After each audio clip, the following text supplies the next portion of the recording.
Ang mabuting balita ng Panginoon ayon kay San Lucas. Papuri sa iyo, Panginoon.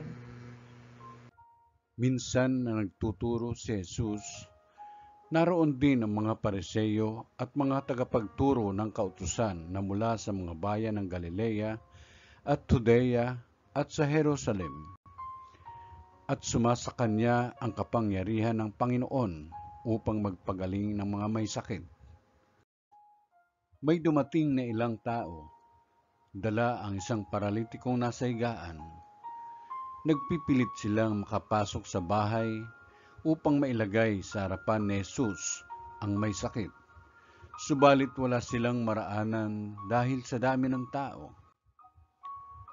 Kaya't umakyat sila sa bubungan at binutas iyon.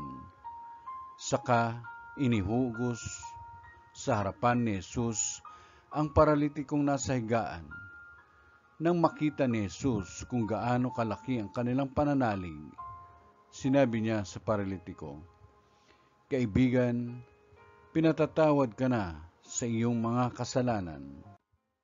Sa loob-loob ng mga eskriba at pariseo, sino itong nagsasalita ng kalapastanganan sa Diyos? Hindi ba't Diyos lamang ang makapagpapatawad ng mga kasalanan? Ngunit batid ni Jesus ang kanilang iniisip, kaya't sinagot niya sila, "Bakit kayo nag-iisip ng ganyan? Alin ba ang lalong madali? Ang sabihin sa paralitiko, pinatatawad ka na sa iyong mga kasalanan, o ang sabihing tumindig ka at lumakad? Patutunayan ko sa inyo na ang anak ng tao ay may kapangyarihan dito sa lupa na magpatawad ng mga kasalanan."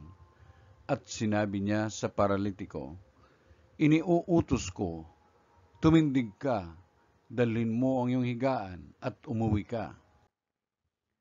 Pagdakay, tumindig ang tao sa harapan ng lahat. Binuhat ang kanyang higaan at umuwing nagpupuri sa Diyos. Nang gilalas sila at tigib ng takot na nagpuri sa Diyos. Nakakita kami ngayon ng mga kahangahangang bagay, wika nila. Ang mabuting balita ng Panginoon. Pinupuri ka namin, Panginoong Jesucristo.